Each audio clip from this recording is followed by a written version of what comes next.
Olá, queridos amigos, sejam muito bem-vindos a mais um momento de reflexão aqui no ambiente virtual da Casa de Francisco. Hoje nós teremos com a gente o Bruno Olímpio do IEBM, com um tema super atual e importante, a evangelização em tempos de pandemia. E para começar a nos preparar para esse momento, vamos elevar o nosso pensamento a Deus, com corações unidos em gratidão por todos os ensinamentos que aqui recebemos e por toda essa boa energia que chega até nós em forma de luz. Que essa luz possa envolver toda a humanidade, levando saúde e paz e consolo a todos aqueles que necessitam. Que assim possa ser e graças a Deus.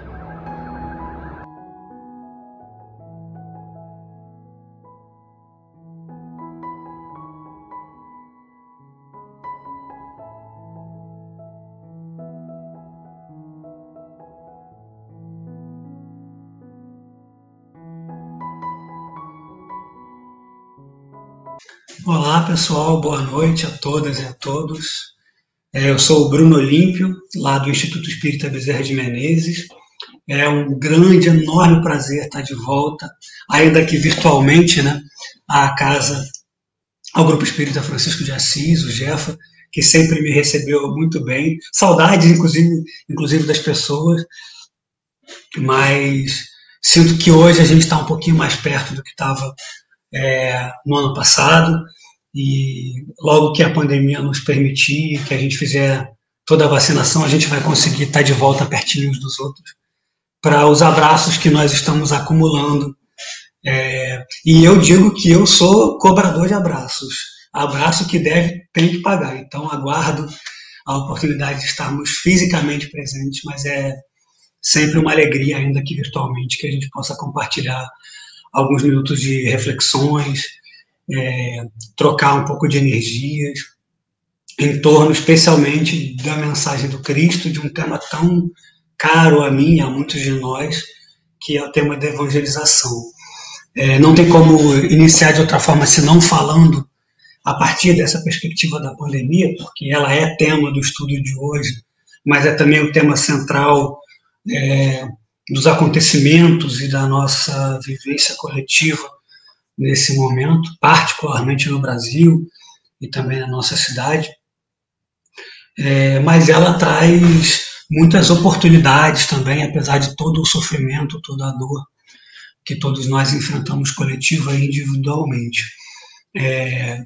Uma das vantagens é forte, mas uma das possibilidades que a pandemia tem nos trazido é de experimentar, ainda que forçosamente, alguns dos ensinamentos que a doutrina espírita nos traz e nos esclarece há muito tempo.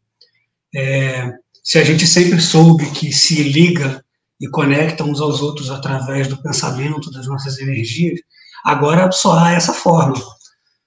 Então é importante exercitar a nossa capacidade de nos conectarmos uns aos outros em pensamento, através das nossas energias. Se a gente não pode se abraçar e com isso transmitir um grande volume de energias, a gente pode se ver virtualmente, pode enviar mensagens e pode sempre fazer prece pelos nossos entes queridos, por aquelas pessoas que nós gostaríamos de abraçar, de ter perto. Então, que hoje também seja uma maneira de a gente se abraçar virtualmente, enviar boas energias e acender também uma luzinha, pequena que seja, ainda que seja a luz da nossa curiosidade, da nossa vontade de saber mais, da nossa vontade de aprender, de doar, que a gente possa juntos aqui acender uma luzinha nesse nosso planeta tão necessitado de amor, de boas energias, que esse possa ser também um momento em que a gente possa contribuir com o nosso planeta em tempos de pandemia, exercitando esse formato online, sem abraços, que nós estamos experimentando na execução dos nossos trabalhos, dos nossos encontros dentro e fora da Casa Espírita. Então, eu queria começar pensando justamente sobre a Casa Espírita, e mais especificamente sobre a evangelização. O tema de hoje é evangelização em tempos de pandemia. E aí eu gostaria de dizer que eu sou há muito tempo evangelizador. Eu sou evangelizador, eu acho que há 20 anos. Tenho 34, então sou mais tempo evangelizador do que não, né? Embora isso não signifique nada além do fato de que eu preciso mesmo muito trabalhar, porque eu tenho muita coisa para aprender e saudar dos meus débitos anteriores, senão Jesus não me dava tanta oportunidade de trabalho. Mas como era antes da pandemia na nossa casa espírita? Como era no IEBM, no Jefa, em todas as casas espíritas, ou em muitas casas espíritas? Como era o nosso formato de trabalho, de todas as atividades da casa, e mais particularmente da evangelização? Eu vou falar um pouco de alguns modelos que eu conheço, que eu vivenciei, e aí vocês podem concordar, discordar, refletir sobre como é no Jefa, ou como era no Jefa. E a gente pode juntos, ainda que, embora não seja exatamente uma discussão ao vivo, discutam comigo, pensem, discordem de mim, isso será sempre muito prazeroso. Mas a gente vivia num formato, como muito das nossas vidas, em que nós nos disponibilizávamos em um dado tempo que cabia na nossa agenda. Por exemplo, né, no meu caso da evangelização particularmente, a evangelização ocorria aos sábados pela manhã. Então, aos sábados pela manhã eu estava na casa espírita à disposição. Como era evangelização, não sei se todos sabem, mas a evangelização demanda muito trabalho prévio. A gente costuma dizer que quem evangeliza não evangeliza num dia só, ele evangeliza a semana inteira. Porque demandava pelo menos mais um dia, que era aquele dia de encontro com a dupla, o trio, as pessoas que compunham aquele time para evangelizar num dado ciclo. E naquele dia na semana, a gente iria planejar o encontro. Toda semana. Para além disso, nós no IEBM temos no DIG, né, no Departamento de Infância e Juventude, a gente chama de DIG essa sigla da juventude, da infância.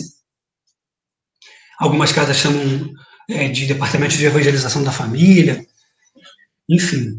E aí uma das premissas do evangelizador do DIG, do IEBM, é que nós temos encontros de formação continuada. Então, uma vez por mês, ou a cada 2 meses, na verdade, nós nos encontrávamos, toda a equipe de evangelização, para debater a evangelização. Seja com palestras, estudos, dinâmicas, coisas que a gente trazia para enriquecer a formação evangelizadora de cada um de nós. Então, tinha os sábados, todo sábado, mais um encontro semanal de planejamento, uma vez por mês, ou no máximo a cada 2 meses, um encontro de formação continuada. Além disso, a necessidade de todo mundo na equipe estar vinculado a um grupo de estudo, frequentemente outro estudo que não aquele estudo que se faz para planejar o trabalho, a palestra pública, encontros pelo menos semestrais de planejamento da evangelização e depois de avaliação da evangelização.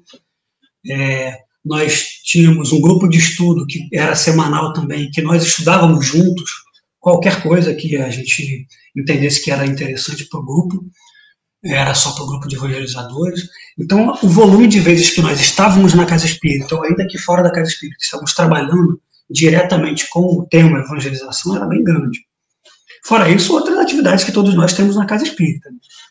Assim como nas casas espíritas, as palestras eram aquela coisa de todo mundo chegar, lotar os salões, um expositor estar na casa, e em alguns casos essas palestras serem transmitidas via internet, seja por áudio, seja o próprio vídeo. Muitas casas já adotavam antes da pandemia esse sistema. E os outros trabalhos, né? A assistência, os trabalhos dos grupos de estudo, tudo acontecia muito na congregação física das pessoas no ambiente da casa espírita. Esse é um modelo do qual, inclusive, eu sinto saudades, é preciso dizer, que absolutamente foi extinto, ainda que temporariamente durante a pandemia. Alguns trabalhos sofreram mais, por exemplo, como realizar reuniões mediúnicas fora da casa espírita, remotamente, online, como realizar a assistência nos trabalhos de assistência e promoção social, sem poder juntar as pessoas, especialmente quando se fala de assistência e promoção social. Normalmente a gente está falando de um público em vulnerabilidade, pessoas que têm dificuldade de acesso à internet, pessoas que têm, às vezes, dificuldade de se alimentar, têm dificuldade de acesso ao mais básico, moradia, saúde. Então, como atender online essas pessoas? Trocar a cesta básica por irradiação, o quanto isso atende, a que necessidade isso atende. Enfim, a Casa Espírita,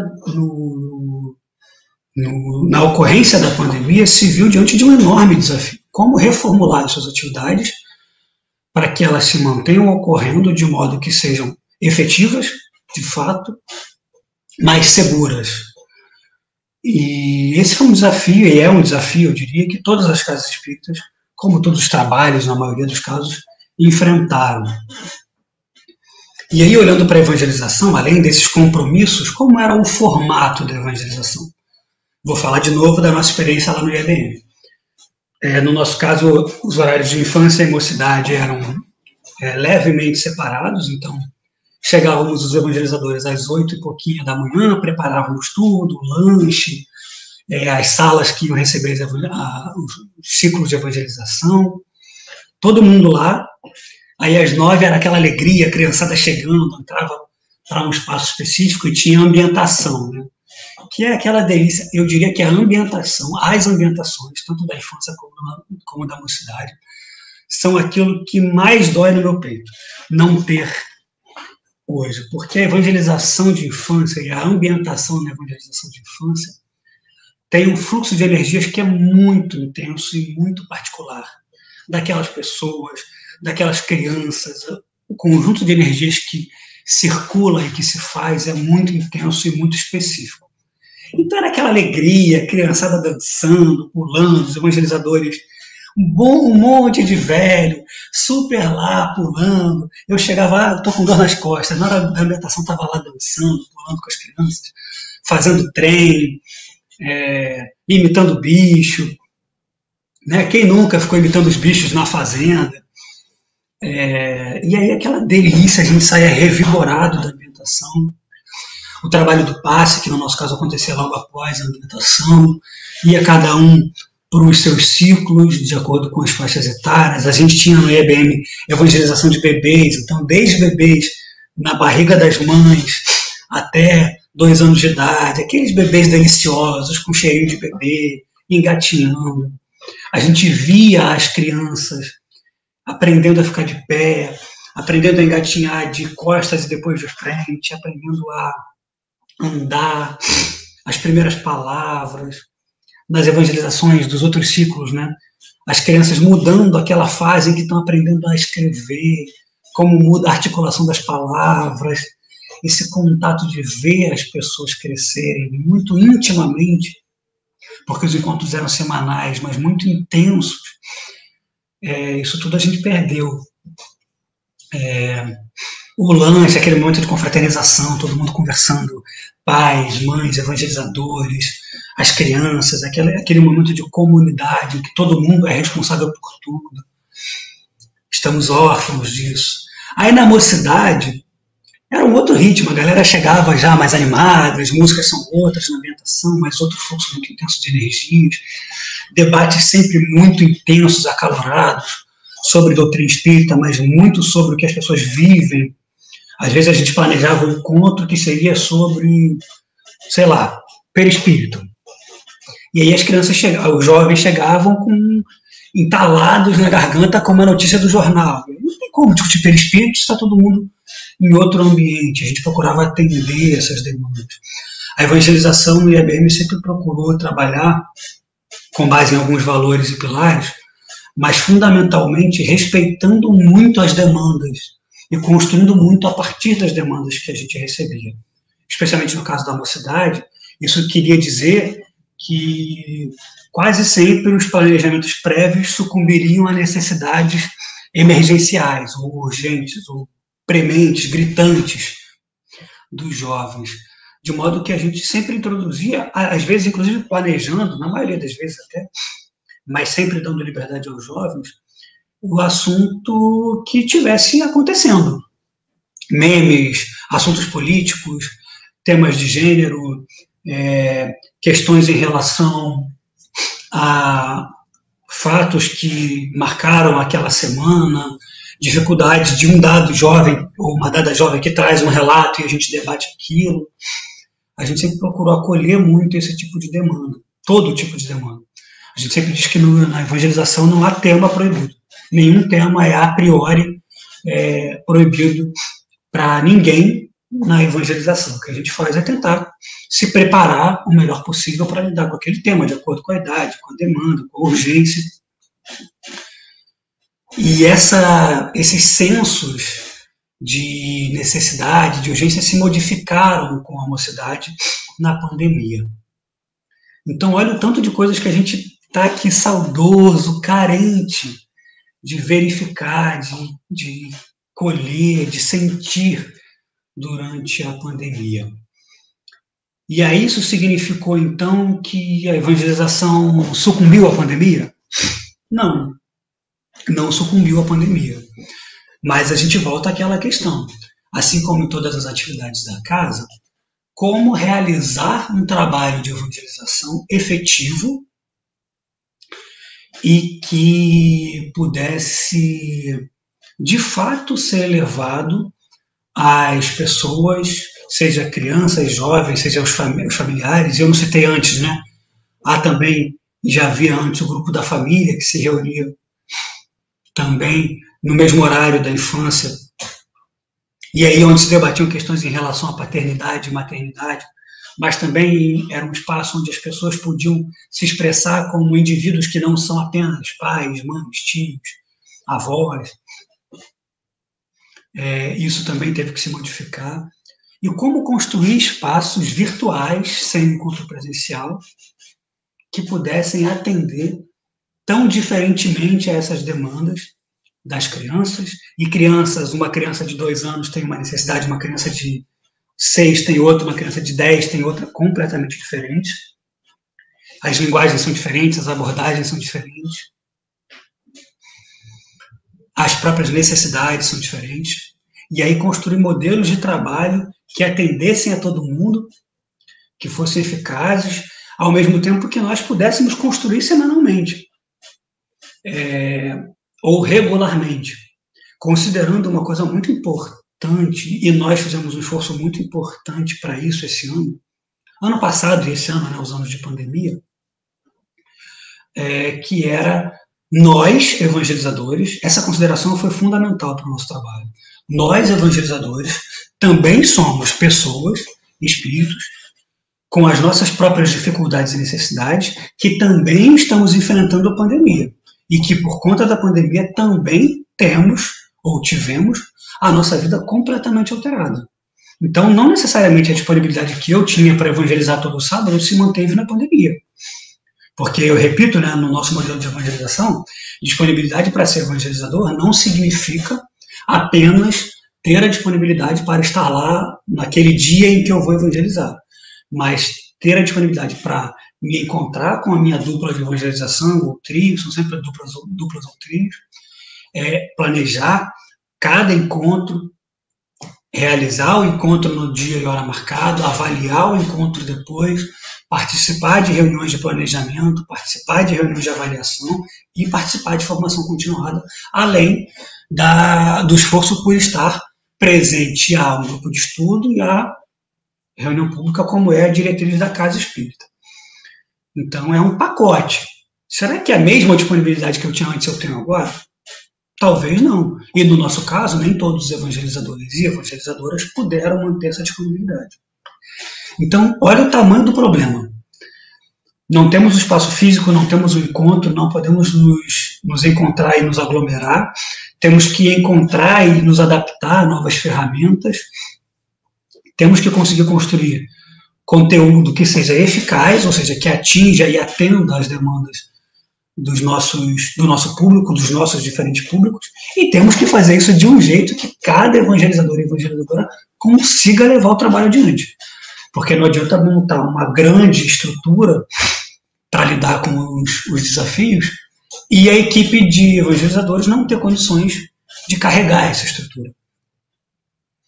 E aí uma coisa muito curiosa que aconteceu foi que a grande premissa do nosso trabalho no ano de 2020, em janeiro e fevereiro nós planejamos o ano de 2020, planejamento pedagógico, eixos centrais, um tema central a ser trabalhado no ano.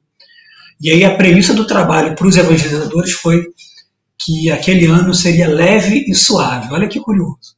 Nós planejamos o ano de 2020 em janeiro e fevereiro para que ele fosse leve e suave, ou seja, para que cada um e todos da equipe de evangelizadores pudéssemos levar o trabalho de evangelização de maneira leve e suave. Não um pouco comprometida, não de qualquer jeito, não quando quiséssemos, mas de maneira leve e suave. Muito comprometimento, mas leve e suave. E aí, em março, o que acontece? Pandemia. Nós não ficamos nem um mês de maneira leve e suave e os planos tiveram que ser reavaliados. Em princípio, nós paramos a evangelização. E aí nós tivemos que voltar para a prancheta, redesenhar toda a estrutura de evangelização e aí começamos a tentar solucionar os desafios. Primeira solução, vamos fazer encontros de mocidade. Por que encontros de mocidade? Porque a mocidade, pessoas, no nosso caso, de 12 anos para cima, tem condições de, por si só, cada indivíduo comparecer a um encontro de mocidade. Ele não depende, o indivíduo na mocidade, a priori, não depende ou não depende muito de responsáveis que provenham uma infraestrutura. Então, se eu posso sentar no computador ou no celular, ligar a câmera, entrar num link de Google Meet ou de StreamYard, como a gente está aqui, e participar do encontro, então isso é suficiente. Então nós definimos que a evangelização de mocidade se manteria semanal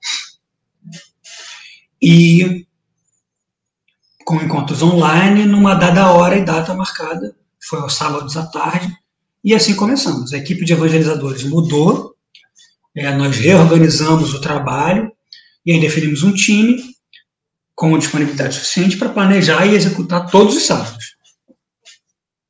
A evangelização de mocidade ficou assim. A evangelização de infância, de início nós tentamos algumas propostas, a equipe que evangelizava a infância se reuniu algumas vezes e não conseguimos encontrar uma maneira de levar conteúdo que fosse suficientemente eficaz, efetiva para o nosso público e que a gente conseguisse manter. Então, infelizmente, no ano de 2020, a gente não teve evangelização de mocidade, de infância, perdão.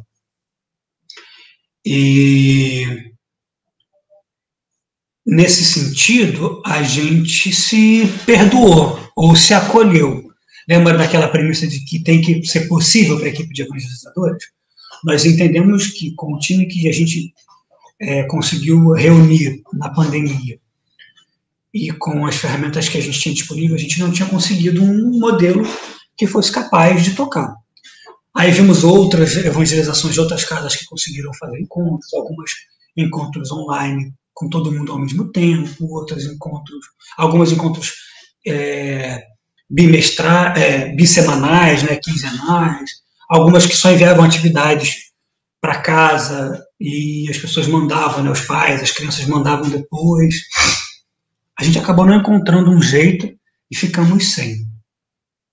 Mas com a premissa estabelecida de que a gente precisava encontrar um modelo, gostaríamos de encontrar um modelo, mas esse modelo tinha que caber nas nossas possibilidades, para a gente não iniciar e terminar e parar um modelo no meio do caminho.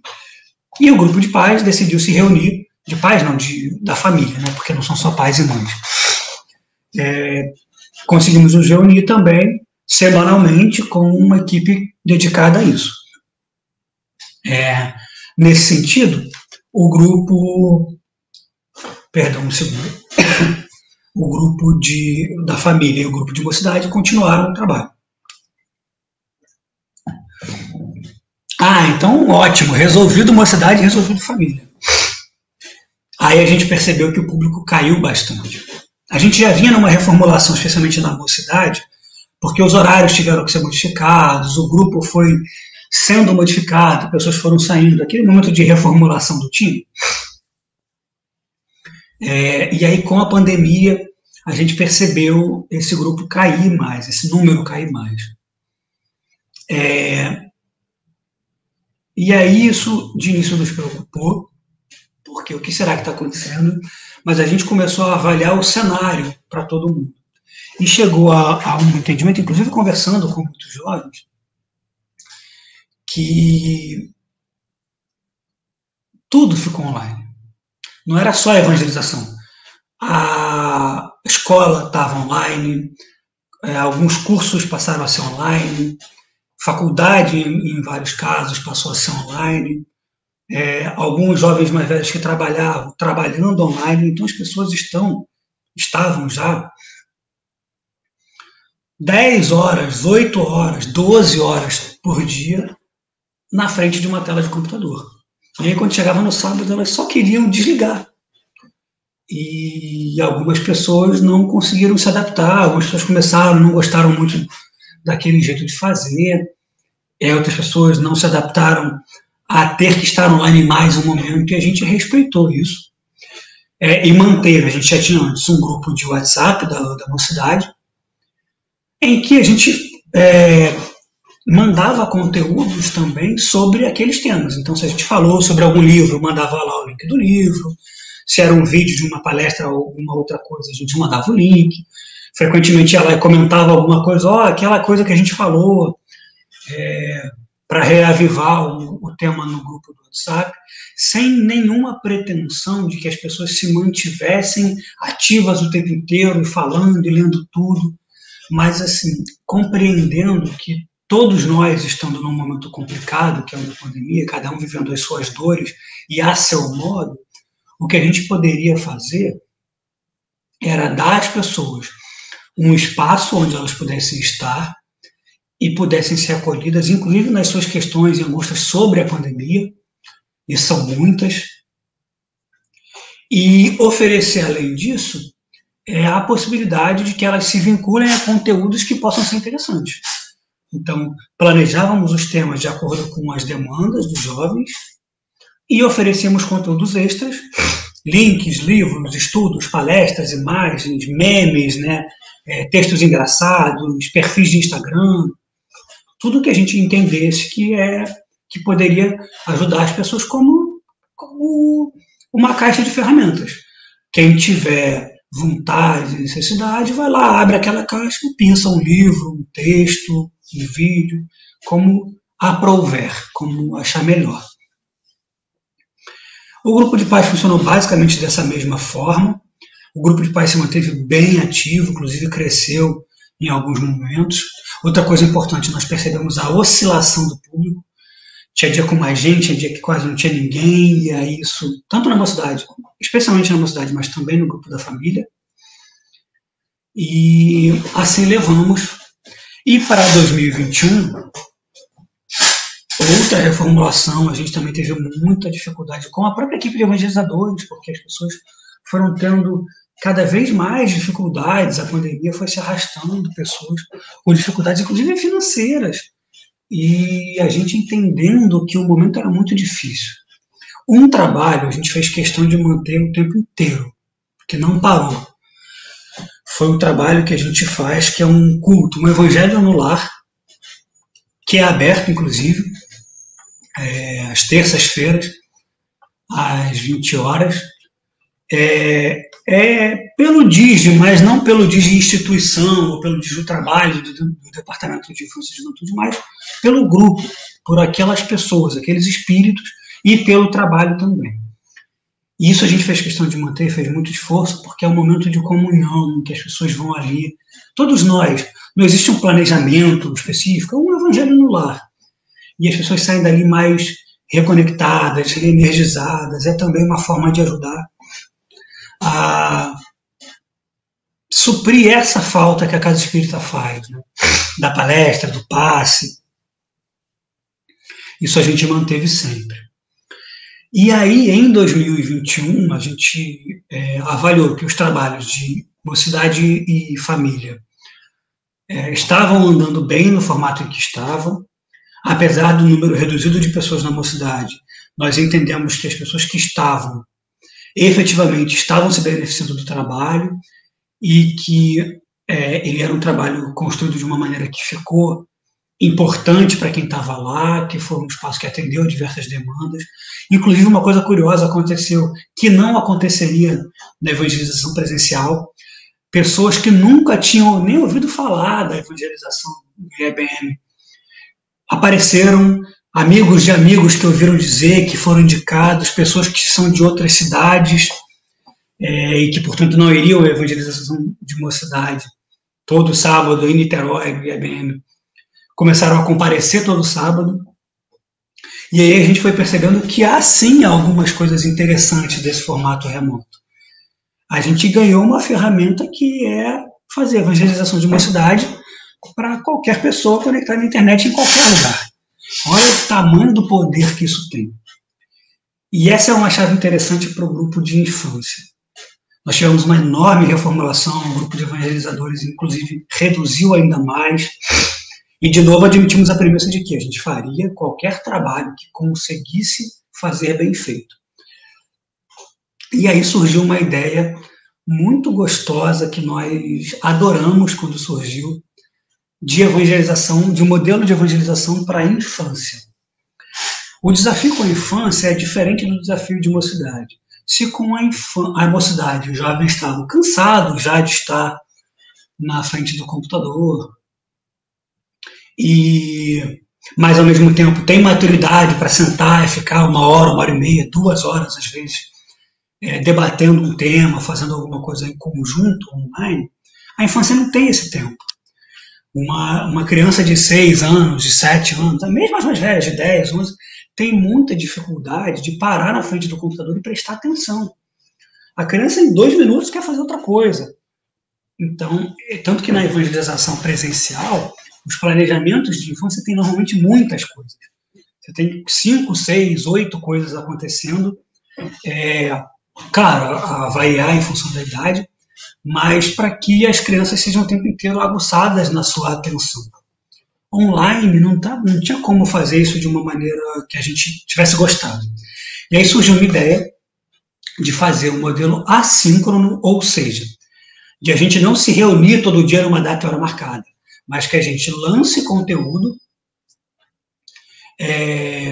e as crianças possam, quando possível, quando na disponibilidade dos seus responsáveis, quando for necessário, elas vejam o conteúdo e possam também, no seu tempo, enviar respostas, sugestões, resultados de atividades para nós, de modo que a gente desse liberdade para os pais e para as crianças, para os responsáveis e para as crianças, acessarem aquele conteúdo quando fosse possível. Então surgiu a ideia que a gente chamou de Clube da Árvore.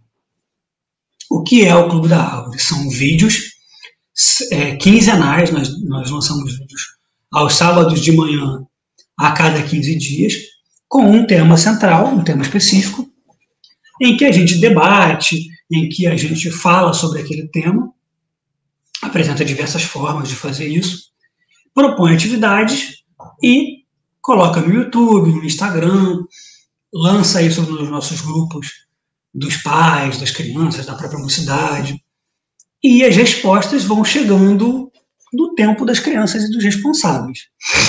É um conteúdo sem a menor pretensão profissional, feita de modo muito amador, pela equipe de evangelizadores, com participação das próprias crianças, cuja intenção é que a gente possa estar presente na vida das crianças, levando conteúdo cristão espírita, para que as crianças possam consumir como for a melhor conformação possível para a família, de um modo geral.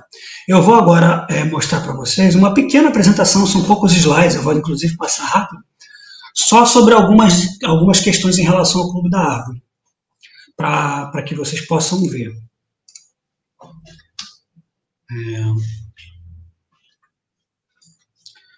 Vocês já devem estar vendo aí na tela.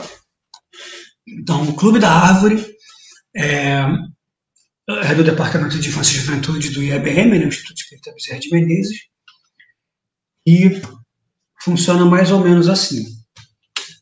Aqui tem um videozinho, vocês não estão ouvindo o áudio, mas isso é a apresentação de todos os vídeos, que é muito gostosinho. Isso tem a voz de uma criança dizendo: o Digi do IEBM apresenta, aí vem a voz de várias crianças: Clube da Árvore, uhul! E aí sempre o número do episódio, o tema daquele episódio. Esse é o tema, a capa do episódio 4, Eu Espírita. E assim tem temas, a gente já falou sobre... Hoje nós já lançamos 10 episódios, se eu não estou enganado, já falamos sobre os princípios básicos da doutrina, a pluralidade das existências, dos mundos habitados, comunicabilidade dos espíritos, tudo numa linguagem fácil, acessível. Aparecem os nossos rostos, os evangelizadores, falando, debatendo. A gente usa partes de livros, conta histórias, enfim, todo tipo de elementos que a gente consegue usar. E aí, alguns pequenos dados sobre o clube. Ele nasceu a partir da necessidade que a gente viu de 2020. Como eu falei, a gente não conseguiu montar um conceito de evangelização presencial ou online que fizesse sentido. E vamos falar um pouquinho de cada um desses tópicos bem rápido. Aí aquilo que a gente falou, era um ano de muita adaptação, o time reduziu. Uma característica muito importante para nós foi isso: os responsáveis pelas crianças se viram muito sobrecarregados. De uma hora para outra, a criança estava o dia inteiro em casa, e para a escola online, o pai e a mãe tinha que estar perto, ajudando.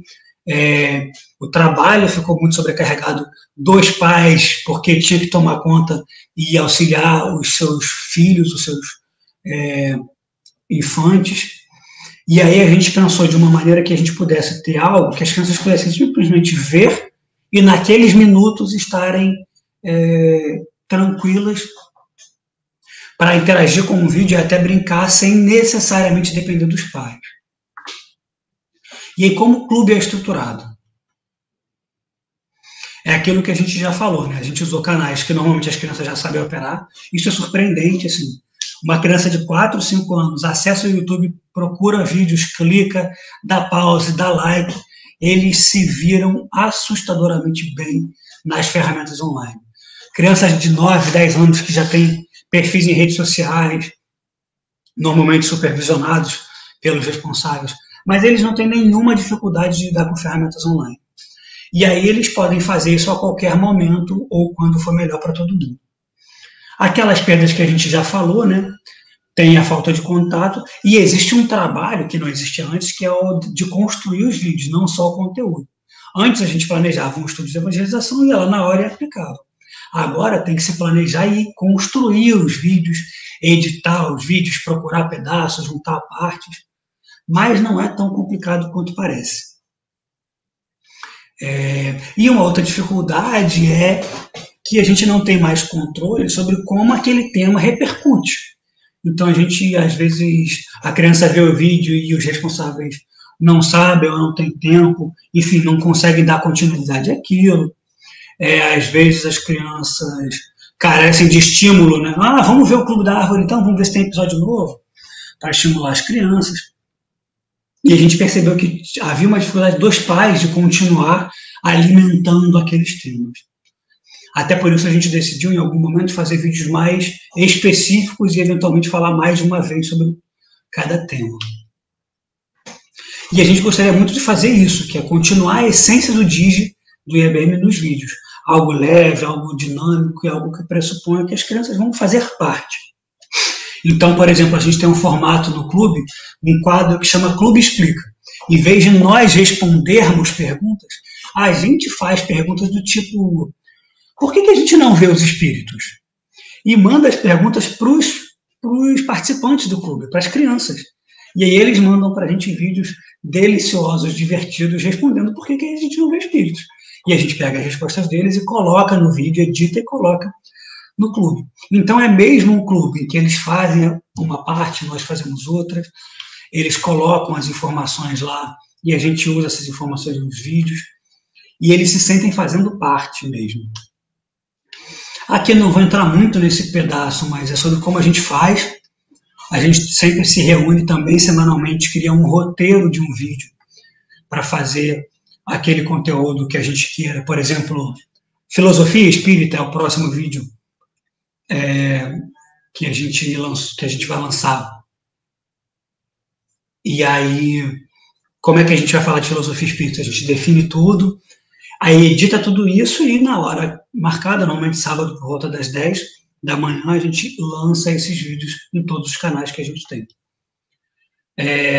Eu posso disponibilizar essa apresentação, e isso aqui também vai ficar gravado, então outra vantagem de ser gravado, dá para dar pausa e olhar isso aqui com mais calma.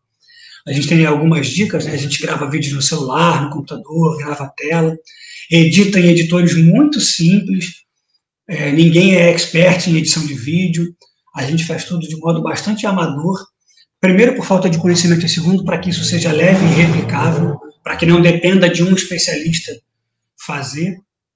Então aqui algumas dicas de sites que a gente usa, ferramentas, e aí algumas coisas que a gente já viu que deram certo. Se a gente não pode fazer junto as atividades, a gente faz muito isso aí, indicar aplicativos. As crianças mexem no celular com muita tranquilidade, muito mais que nós. Então, se a gente fala, olha, tem um aplicativo tal que você pode jogar um jogo tal, que é o que a gente usou para falar sobre perispírito, como a gente estava falando antes. Eles vão lá e baixam, ou falam, tem aqui na descrição, coisa, como dizem os jovens, coisa de blogueiro, né? Olha na descrição do vídeo, tem um link para outro vídeo que a gente fala sobre tal coisa. Teve um vídeo que a gente lançou que tinha parte de uma história que é de um livro. A gente colocou o link para o livro todo.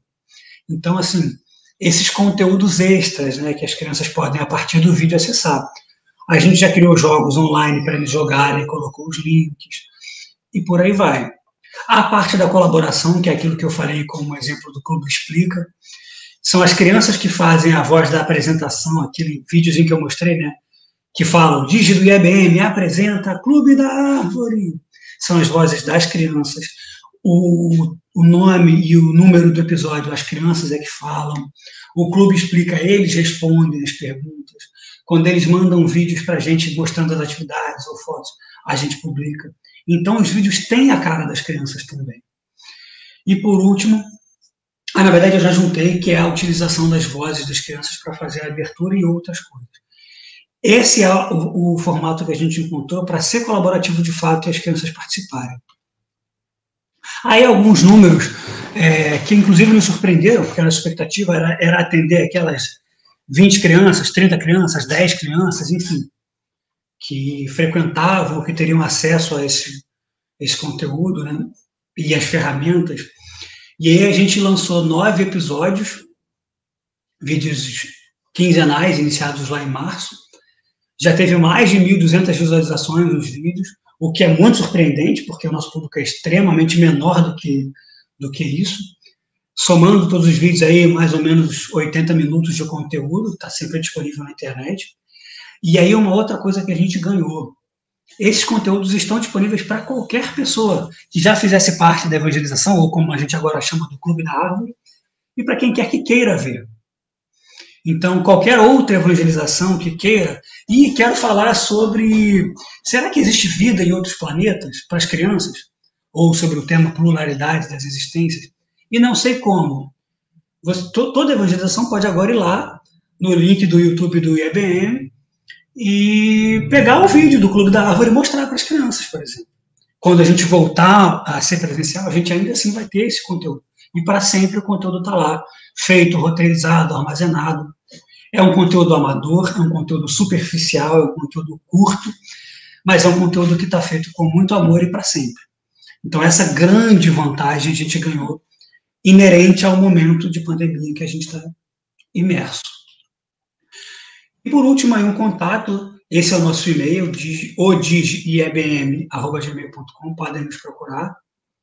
Tem o nosso canal do YouTube, é só jogar no YouTube digiebm ou procurar Clube da Árvore, vai aparecer o canal. Tem o nosso Instagram também, digi.ebm. Os vídeos também estão publicados lá. Pode comentar, pode deixar pergunta, pode sugerir, pode mandar mensagem sugerindo conteúdo, pedindo ajuda, com ferramentas, com formatos. A gente pode fazer tudo o que for necessário e que a gente conseguir ajudar. Esse é o nosso maior combustível, poder propagar isso. Porque é isso aí, nós estamos todos juntos e juntas para fazer da melhor maneira possível, para atender ao nosso público de evangelização. Acho que o importante é pensar neles, na carinha de cada criança que a gente tem, jovem, das famílias, e como a gente pode chegar e abraçá-los, dado que a gente não pode fazê-lo fisicamente. E aí nós, inclusive, uma última coisa, fomos convidados para participar do Congresso Espírita, que acabou de acontecer em junho, né? Na parte do congressinho, que foi o congresso voltado para a evangelização infantil. E aí lançamos um super clube, né? Um vídeo maior, falando inclusive de mediunidade, tá nos nossos canais também. E fizemos esse vídeo para o congresso. Foi uma edição especial que foi muito bacana.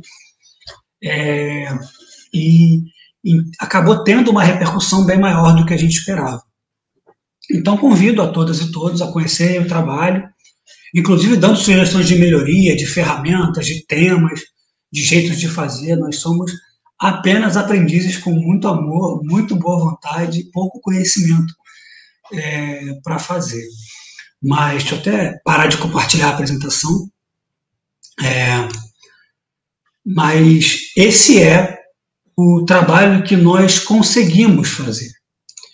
A pergunta que eu gostaria de deixar é: as evangelizações, como as casas espíritas vêm evoluindo com o mundo, é claro que o conteúdo espírita, a doutrina espírita, é atemporal, mas o nosso jeito de fazer está preocupado em atender as pessoas de agora, porque a maneira como eu fui evangelizado não atende às pessoas que eu evangelizo. Isso é muito difícil de encarar. Eu, como evangelizador, tenho muitas dificuldades em relação a isso, cada vez mais, inclusive.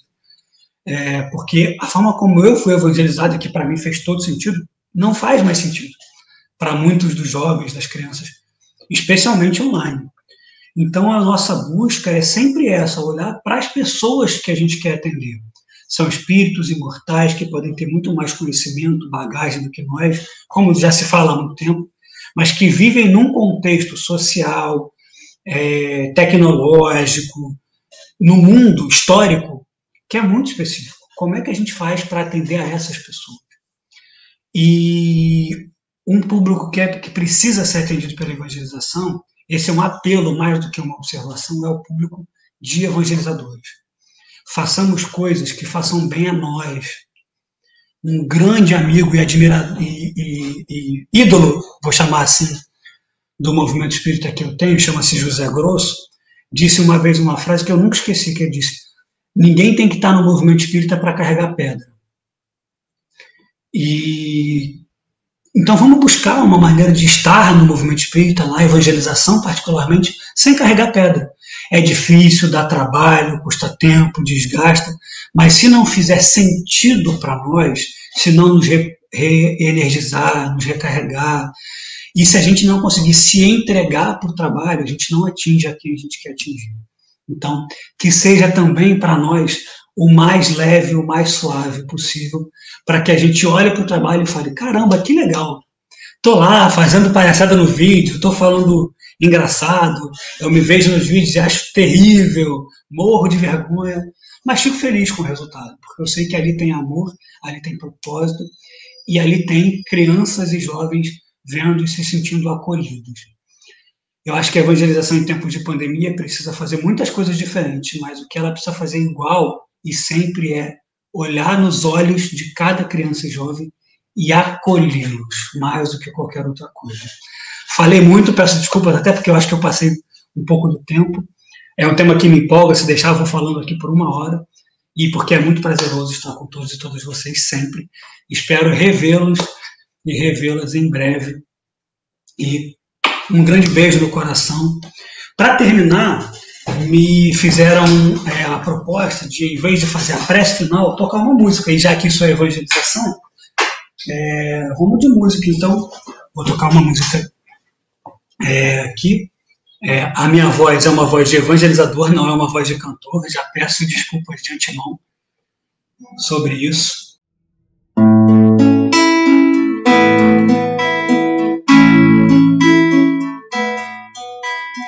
Vou te embalar no meu canto, criar um recanto com flores e luz,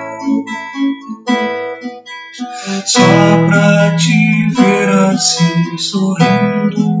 Eu vou colorindo a vida de paz, porque eu descobri, amigo, que nada sou sem o teu carinho. Amigo, eu descobri, amigo, que nada sou sem o seu amor. Por isso vou te embalar no meu canto, criar um recanto com flores e luz, só pra te ver assim sorrindo. Eu vou colorindo a vida de paz,